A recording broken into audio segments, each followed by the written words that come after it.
Hi, this is Grant Abbott from ilovesmsf.com, and we're at our daily strategy session at SMSF PM.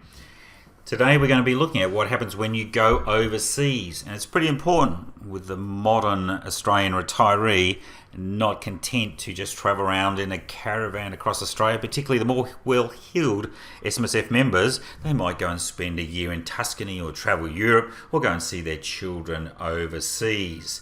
So importantly, however, when you do go overseas, although you've got an Australian super fund, you must maintain it as an Australian super fund. If you fail to do so, then not only will you lose the tax concessions, the ATO will strip 45% of the assets of the fund in penalty tax. Importantly, to be Australian superannuation fund, obviously the fund is set up here, but central management and control must be in Australia. And secondly, more importantly, you can't contribute when you are overseas. So if you do go overseas, don't make any contributions, but you have to make sure central management control is in Australia, which is hard if you are overseas. So there are three solutions.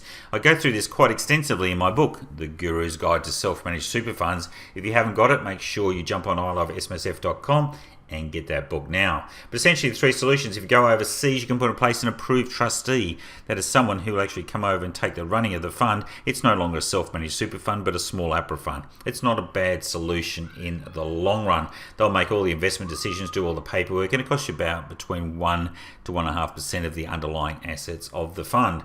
So certainly have a look at a small APRA fund. You can go and do a search on that on Google, and you'll find there's a number of companies that are acting for that position.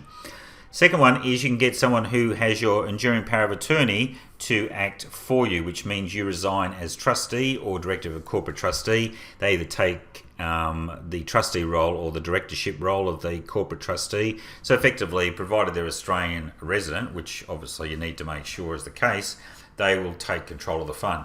Sounds good, but just bear in mind they can do anything with that fund that is allowed under that trustee. So it sounds good, but just be really careful.